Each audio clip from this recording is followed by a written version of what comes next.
आज के इस वीडियो में बिहार बोर्ड क्लास 6 विषय हमारी दुनिया अध्याय 2 जिस अध्याय का नाम है पृथ्वी एवं उसकी गतियाँ, इसका हम सारे प्रश्नों का उत्तर को करेंगे।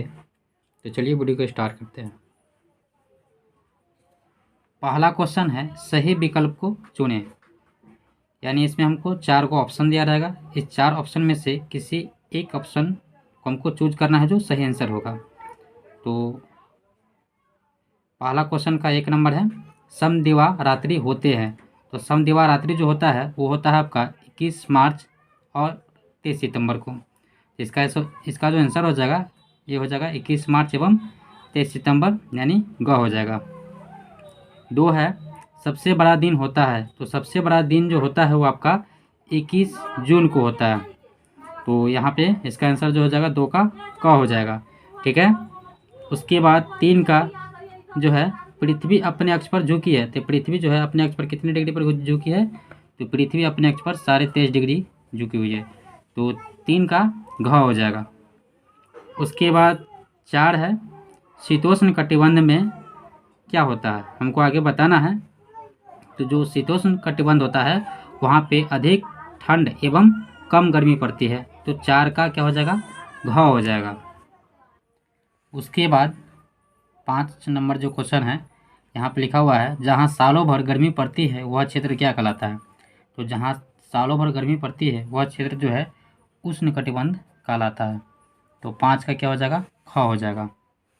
उसके बाद 6 नंबर में है पृथ्वी आकार में चंद्रमा से क्या है। तो पृथ्वी आकार में चंद्रमा से बड़ी है। तो 6 का क्या हो जाएगा? ख हो जाएगा।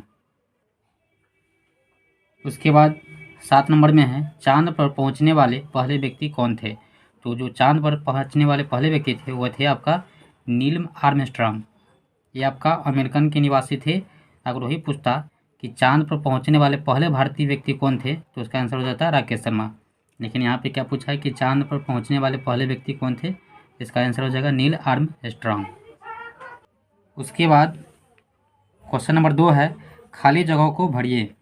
2 का 1 नंबर है उत्तरी ध्रुव से दक्षिणी ध्रुव को मिलाने वाली काल्पनिक रेखा डैश कहलाती है। तो हमको यहाँ पे क्या करना है, इसको भरना है। तो उत्तरी ध्रुव से दक्षिणी ध्रुव को मिलाने वाली काल्पनिक रेखा क्या कहलाती है? अक्ष कहलाती है। तो यहाँ पे हम क्या लिखेंगे? अक्ष लिखेंगे। ठीक है, यहाँ पे अक्ष लिख देंगे। उसके बाद 2 का 2 नंबर है पृथ्वी की डैश गति के कारण दिन और रात होता है। तो पृथ्वी के दैनिक गति को हम लोग घूर्णन गति भी कहते हैं। तो यहाँ पे दैनिक भी भर सकते हैं आप, घूर्णन भी भर सकते हैं। तो पृथ्वी की दैनिक गति के कारण दिन और रात होते हैं। ठीक है। उसके बाद 3 नंबर में है विषुवतीय प्रदेश में सूर्य की किरणें सालों भर डैश पड़ती है। तो विषुवतीय प्रदेश में सूर्य की किरणें जो है सालों भर क्या पड़ती है? लंबवत पड़ती है। तो यहाँ पे क्या लिखेंगे? लंबवत या लंबत लिख सकते हैं, लंबत पड़ती है। ठीक है, या सीधी भी पड़ती है लिख सकते हैं। उसके बाद 4 में है पृथ्वी डैश से डैश की ओर घूमती है। तो पृथ्वी जो है पश्चिम से पूर्व की ओर घूमती है। तो यहाँ पे क्या पढ़ेंगे हम? पश्चिम। पृथ्वी पश्चिम से पूर्व की ओर घूमती है। क्वेश्चन नंबर 3 है निम्नलिखित प्रश्नों का उत्तर दे। तो इसको हम प्रश्न का उत्तर देना है हमको। आइए इसको कॉपी पे देखते हैं। क्वेश्चन नंबर 3 का पहला क्वेश्चन है ध्रुवों पर 6 महीने लगातार दिन और रात क्यों होते हैं। तो इसका आंसर हो जाएगा उत्तरी ध्रुव पर सूर्य का प्रकाश जो है लगातार 6 महीने पड़ता है, जिससे यहाँ 6 महीने लगातार दिन रहता है। और ठीक उसी समय दक्षिणी ध्रुव में अंधेरा होने के कारण ही दक्षिणी ध्रुव पर लगातार 6 महीना रात होती है। उसके बाद 3 का 2 नंबर क्वेश्चन है दैनिक गति और वार्षिक गति में क्या अंतर होता है। तो इसका उत्तर हो जाएगा कि दैनिक गति और वार्षिक गति में निम्नलिखित अंतर है। दैनिक गति किससे कहेंगे उसको देख लीजिए। पृथ्वी को एक चक्कर पूरा करने में 24 घंटा का समय लगता है। पृथ्वी की इसी गति को हम लोग क्या कहते हैं? दैनिक गति कहते हैं। उसके बाद है वार्षिक गति। तो पृथ्वी अपने अक्ष पर घूमती है 365 दिन में, धीरे धीरे खिसक कर या खिसकते हुए सूर्य के एक चक्कर पूरा कर लेती है। पृथ्वी को इस गति को हम लोग क्या कहते हैं? वार्षिक गति कहते हैं। तो समझ में आ गया। दैनिक गति किससे कहेंगे? पृथ्वी को एक चक्कर पूरा करने में 24 घंटा का समय लगता है। पृथ्वी की इस गति को हम लोग दैनिक गति कहते हैं। और वार्षिक गति की बात करें तो पृथ्वी अपने अक्ष पर घूमती है कितना दिन में? 365 दिन में। तो धीरे धीरे खिसकते हुए या सूर्य के एक चक्कर को पूरा कर लेती है। पृथ्वी को इसी गति को हम लोग क्या कहते हैं? वार्षिक या परिभ्रमण गति कहते हैं। उसके बाद क्वेश्चन नंबर 3 का 3 है, अक्ष किससे कहते हैं? तो इसका उत्तर हो जाएगा उत्तरी ध्रुव से दक्षिणी ध्रुव को मिलाने वाली काल्पनिक रेखा को हम लोग अक्ष कहते हैं। अक्ष कहते हैं, हो गया। उसके बाद 3 का 4 है, पृथ्वी किस दिशा में घूमती है? तो इसका उत्तर हो जाएगा पृथ्वी पश्चिम से पूर्व दिशा में घूमती है। उसके बाद 5वां क्वेश्चन है, पृथ्वी के किस भाग में सबसे कम गर्मी है और क्यों?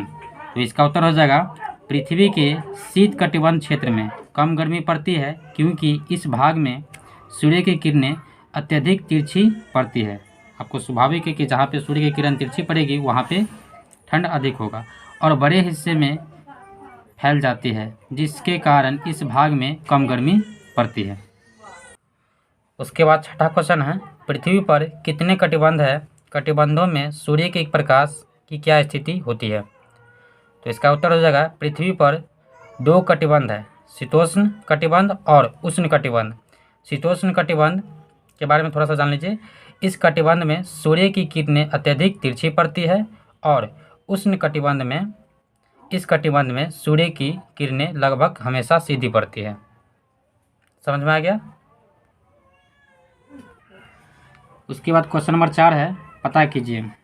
4 का 1 नंबर क्वेश्चन है, विषुवत रेखा किन किन देशों से होकर गुजरती है?